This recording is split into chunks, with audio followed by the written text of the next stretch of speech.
सार वचन राधा स्वामी वार्तिक भाग पहला दफा 46।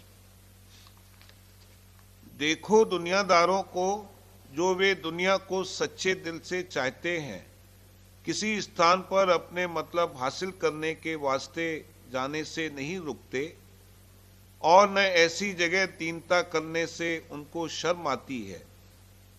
जैसे ब्राह्मण गौर कौमों की सेवा करते हैं और औलाद की बीमारी दूर कराने को भंगी तक के दरवाजे पर जाने से परहेज नहीं करते और अपने इष्ट और मजहब का ख्याल छोड़कर बहुतेरे ऊंची जात वाले शेख सद्दों और सैयदों की कब्रों को और अनेक मलिन देवताओं को और भूत पलित को पूजते हैं। जब दुनियादार अपने दुनिया के काम के वास्ते अपने धर्म और कर्म को छोड़ देते हैं और परलोक के नुकसान से नहीं डरते, तो मालिक के चाहने वालों की सच्ची चाह कैसे साबित होवे, जो वे जरा सी निंदा और मूर्खों की तान का ख्याल और खौफ करके संतों के दरबार में हाजिर नहीं होते। इससे मालूम हुआ कि उनको सच्ची चाह नहीं है और दुनिया के कारोबार में इस कदर दुख नहीं पाया, उसको इस कदर अपना दुश्मन नहीं समझा है कि इलाज उसके दूर करने का करें, और इस कदर प्यास मालिक के दर्शनों की नहीं लगी है कि लोकलाज और दुनियादारों की तान को ताक पर रख दें। तो ऐसे शख्स संतों के सत्संग के लायक नहीं हैं, क्योंकि उनको पूरी गर्ज नहीं है कि संतों के हुजूर में दीनता के साथ पेश आवें और अपने दुख की दवा लेवें। दफा 47। और मालूम होवे कि तान और तंज और निंदा संतों के सेवकों को भी पक्का और दुरुस्त करती है। जो निंदा और बदनामी न होवे तो वह जैसे के तैसे कच्चे रहेंगे। निंदा और बदनामी निशान सच्चे प्रेम का है और सिवाय सच्चे आशिकों यानी सच्चे भक्तों के दूसरे की ताकत नहीं कि दुनिया की बदनामी से बेखौफ होवें। फारसी में कहा है, मलामत शह नहे बाजारे इश्कस्त, मलामत सैकले जंगारे इश्कस्त। यानी निंदा और हंसी प्रेम के बाजार की कोतवाल हैं और मैल और काई की सफाई करने वाली हैं। जो गुरु की दुनिया के चाहने वाले हैं वह दुनिया और दुनियादारों को निहायत दोस्त रखते हैं और उनको प्यार करते हैं और उनकी सब प्रकार से खातिरदारी करते हैं और तरक्की और हुर्मत चाहते हैं और बड़ा ख्याल इस बात का रखते हैं कि उनके सेवक नाराज न हो जावें, ताकि उनके रोजगार और जीविका में खलल न आवे। बरखिलाफ इसके संत, जो कि सच्चे और पूरे आशिक मालिक कुल के हैं, ख्वाहिशमंद इस बात के रहते हैं कि दुनियादार उनके सत्संग को न छेड़ें और अपना साया उनके सेवकों पर न डालें। इस वास्ते जरूर मलामत और निंदा को अजीज रखते हैं कि वही काम चौकीदार का देती है और ऐसे लोगों को उनके दरबार से हटाए रखती है। दफा 48। और मालूम होवे कि संतों का यह दस्तूर है कि जब कोई उनके पास आवे तो उसको उपदेश या उसके सामने चर्चा सत्य वस्तु यानी सत्य पुरुष राधा स्वामी की करते हैं और बाकी औरों को नाशमान और ऊंचा कहते हैं। इसी बात को नादान और मूर्ख लोग निंदा और हजूर देवताओं और अवतारों और पैगंबरों की समझकर उनको निंदक कहते हैं और यह नहीं ख्याल करते कि जो उन्होंने ब्रह्मा विष्णु और महादेव और देवताओं और अवतारों और पैगंबरों को ओछा बतलाया, तो फिर तारीफ किसकी की और सबसे बड़ा किसको ठहराया। जो उन्होंने तारीफ सत्य पुरुष और परम पुरुष पूर्ण धनी राधा स्वामी की तो यह बात मानने योग्य है, क्योंकि जो सबसे बड़ा और मालिक कुल का है उसकी तारीफ करना और उसके चरणों में प्रतीत और एतकाद दिलाना और उसकी सेवा पूजा के वास्ते उपदेश करना जरूरी काम है और निहायत मुनासिब, क्योंकि बगैर इसके जीव का उद्धार मुमकिन नहीं। फिर समझना चाहिए कि किस कदर शर्म की बात है कि कुल मालिक की बड़ाई को सुनकर नाराज होना और अपनी मूर्खता से असल मतलब को न समझकर बरखिलाफ संतों के वचन के कदर करने के उसको बुरा समझना और संतों को निंदक ठहराना। दफा 49। वेद और शास्त्र, भागवत और पुराण वगैरह ने अवधि यानी उम्र ब्रह्मा और विष्णु और शिव और देवताओं की लिखी है, और अवतार भी जो संसार में आए वह भी संसार को छोड़कर चले गए। तब उनकी देह रूप का और ब्रह्मा विष्णु और शिव वगैरह की देह का नाशमान होना साफ जाहिर है, और जब यह रूप नाशमान साबित हुए तो उनके इस स्वरूप की नकल को अविनाशी समझना या उसका इष्ट या निश्चय बांधना किस कदर दुरुस्त हो सकता है। अगर उनके निज रूप का भेद लेकर उसका ध्यान करते और उसमें इष्ट बांधते तो भी कुछ थोड़ा सा फायदा होता, और नकली स्वरूप में तो कुछ भी हासिल नहीं। इसमें साफ गलती अवाम की पाई जाती है, और जो संत उसको दूर करना चाहते हैं तो लोग अपने अहंकार और मूर्खता से उनको निंदक कहते हैं। खासकर रोजगारी लोग मिस्ल पंडित और भेद के जरूर बुराई करने को तैयार होते हैं। दफा 50। जो कोई यह कहे कि हम अवतारों के उस रूप और पद की उपासना करते हैं जो असल रूप है, यानी जहां से अवतार प्रकट हुए हैं, तो यह कहना उनका दुरुस्त है। पर इस कदर फिर भी विचार करना चाहिए कि जो उस रूप या पद की पूजा और इष्ट इख्तियार किया, तो इससे उस पद की पूजा और इष्ट क्यों नहीं इख्तियार करते जहां से अवतारों का असली पद पैदा हुआ। मेहनत और तरीका दोनों पद की पूजा का बराबर है, पर उनके फल और फायदे में भेद है।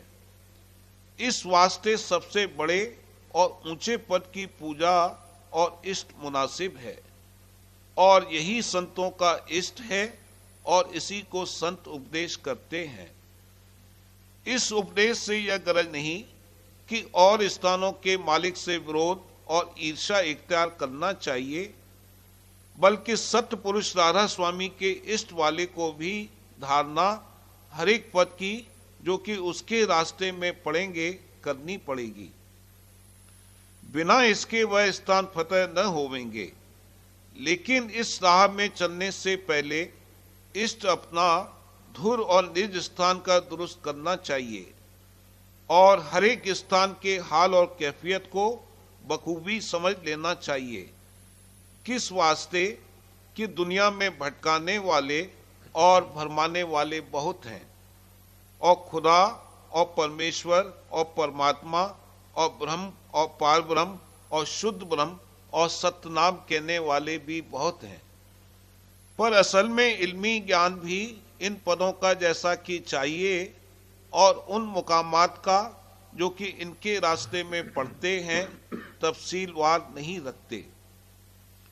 ऐसे शख्स हमेशा धोखा खाते हैं, और मालूम नहीं होता कि वे किस स्थान के धनी यानी मालिक को ब्रह्म और खुदा और सत्यनाम कहते हैं। इस वास्ते संतों ने दया करके मुमुक्षु को पहले पहचान स्थानों की कराई, और फिर इष्ट सत्य पुरुष राधा स्वामी का दृढ़ कराया जो कि सबसे ऊंचे और आखिरी पद हैं, और फिर अभ्यास रास्ते पर चलने का बतलाया। इस तौर से अभ्यासी मंजिल तक पहुंच सकता है और सब स्थानों की कैफियत और हकीकत भी जान सकता है, और अपने पूरे और सच्चे मालिक की ठीक ठीक समझ लेकर और जिस कदर की पहचान उसकी यहाँ हो सकती है करके अभ्यास शुरू कर सकता है। और जो भेद नहीं मिला और पहचान और समझ नहीं आई, तो मालिक के चरणों में न तो सच्ची प्रीत पैदा होगी और न उसकी रोज बरोज तरक्की होगी और न धुर तक पहुंचने की ताकत होगी। कहीं न कहीं रास्ते में किसी मुकाम पर धोखा खाकर ठहर जाएगा।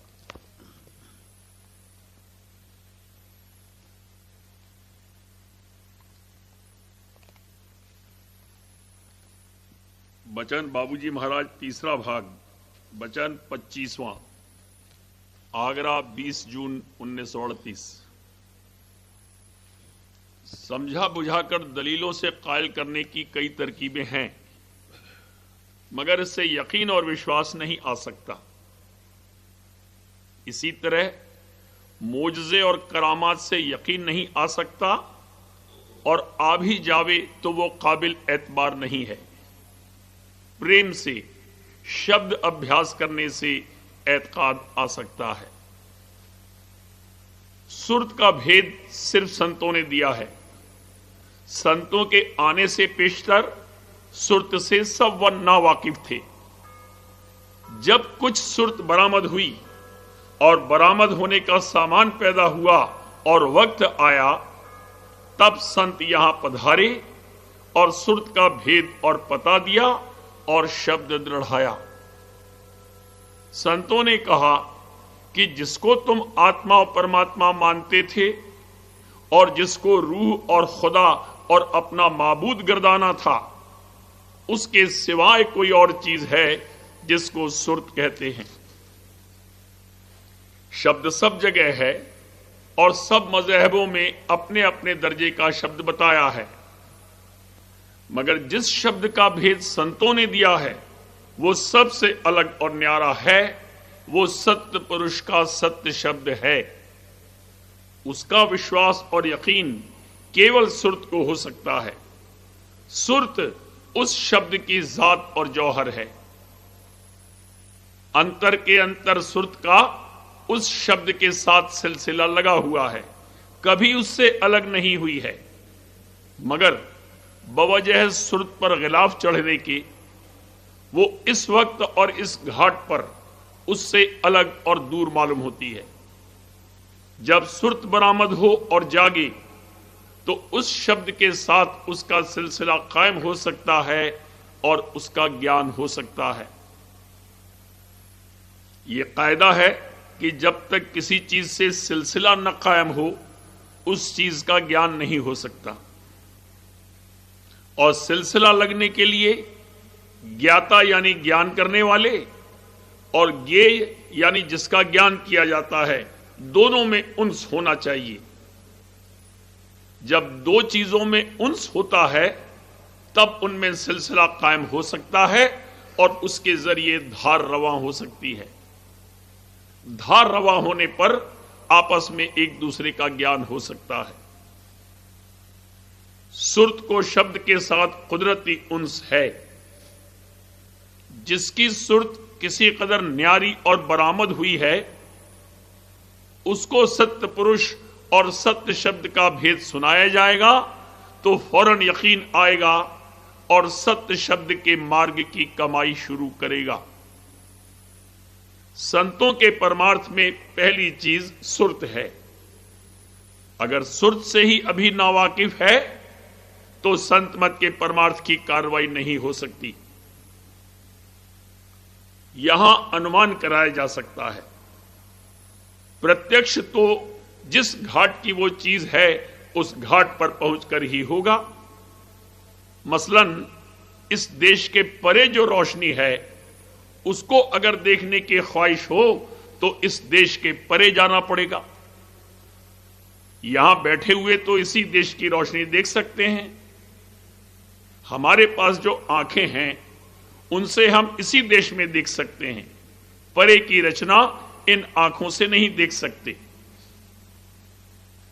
समझा बुझाकर और दलीलें पेश करके किसी शख्स को कायल करना मुश्किल नहीं है और उसकी कई तरकीबें हैं। अगर यह साबित कर दिया जावे कि एक शख्स जो उसूल बयान करता है उससे कुछ चीजों का जवाब मिल सकता है और बाकी का नहीं मिलता, या किसी भी चीज का जवाब नहीं मिलता। और दूसरा शख्स जो बात कहता है उससे बहुत ज्यादा या सब चीजों का जवाब मिल सकता है। तो पहले शख्स को मंजूर करना पड़ेगा कि उसके उसूल में गलती, कमी और कसर है। कायल करने की एक तो यह रीत हो सकती है। दूसरी यह है कि जो बात कोई शख्स कहता है उसको मंतिक के कायदे से गलत साबित कर दिया जावे। तीसरी रीत मिसाल और मुशाबहत की है। इन तरकीबों से किसी शख्स को कायल किया जा सकता है, मगर कायल हो जाना ख्वाम-ख्वाह इस बात को नहीं जाहिर करता है कि उस शख्स को यकीन और एतबार आ गया और वो उस पर कार्रवाई करने को तैयार है। कार्रवाई तो बिना यकीन और एतबार आए हुए कर ही नहीं सकता। यकीन और एतबार तभी आएगा जब उसके लिए उन्स और जौहर पैदा होगा। अगर सुर्त का जौहर नहीं बरामद हुआ है तो न सत्य देश के सत्य शब्द के लिए उन्स, यकीन और एतबार पैदा होगा और न उसकी प्राप्ति के लिए कार्रवाई कर सकता है। कहने का मतलब यह है कि दलायल अक्ली व इल्मी से कायल कर देना और बात है और यकीन व एतबार का आना और बात है। महज अक्ली व इल्मी तौर पर संत मत को समझकर परमार्थ की कार्रवाई नहीं कर सकता। संत मत के परमार्थ के लिए सुरत का अलग वजूद कायम होना चाहिए। लिखा है कि कबीर साहब ने ब्रह्मा को समझाया और उसको सत्य पुरुष से मिलने का शौक भी हुआ, मगर काल ने बहका दिया। उसमें वो जौहर ही नहीं है जिससे वो सत्य पुरुष के वजूद का यकीन और एतबार ला सके। तमाम त्रिलोकी में कोई नहीं था जिसको सत्य पुरुष पर यकीन और विश्वास हो। काल को सत्य पुरुष की खबर थी, मगर इस भेद को उसने छिपा कर रखा, किसी पर जाहिर नहीं किया। काल भी सत्य पुरुष का पुत्र है, उसको काल पुरुष और सत्य पुरुष की अंश कहा है, मगर इस मानी में उसको वाकफियत नहीं है कि वो सत्य पुरुष में समा सके और वहां का प्रेम, रस और आनंद का ज्ञान ले सके। अगर यही हो सकता तो फिर काल सत्य पुरुष को पीठ देकर ही क्यों आता। कहने का मतलब यह है कि बहका क्या दिया, उसको सत्य देश से कोई उनसे ही नहीं है, कभी उसको सत्य देश का यकीन हो ही नहीं सकता। जैसे अकली व इल्मी दलायल से कायल हो जाना कोई चीज नहीं है, वैसे ही करामात और मोजजे से आए हुए यकीन का भी कोई भरोसा नहीं है। मालिक को क्या मुश्किल है, एक करामात या मोजजा ऐसा दिखा सकता है कि सारी दुनिया बेहिस्सो हरकत और लाचार होकर कदमों पर सिर रख दे, मगर इससे कुछ नहीं होगा। मालिक का इश्क और प्रेम नहीं पैदा हो सकता और बिना इश्क के विसाल नहीं हो सकता। कोई नहीं जानता है कि संतों का प्रेम कहने से क्या मतलब है। यह कहा जा सकता है कि सिवा संतों के कोई प्रेम नहीं कर सकता। वैसे यहां सभी प्रेम करते हैं, मगर यह प्रेम और चीज है, यह मोह है। संतों का प्रेम और भक्ति कोई अलग और न्यारी चीज है। उसका अधिकार सिर्फ सुरत को है। जो सुरत लेकर आवेगा उसको शब्द दिया जावेगा, यानी शब्द दृढ़ाया जावेगा। बिना शब्द के कर्म भर्म से नहीं छूट सकता, शब्द कर्म भर्म से बचा लेगा। शब्द दृढ़ाया, सुरत बताई, कर्म भर्म से लिया बचाई। सुरत पर मन और माया के गिलाफ चढ़े और उन गिलाफों ने कर्म कराया और मन व माया के भोग विलासों के रस से भर्म पैदा हुआ है। ये कर्म और भर्म बिना सुरत के गिलाफों से निकले हुए और अपने अंशी शब्द में समाये हुए नहीं जा सकता।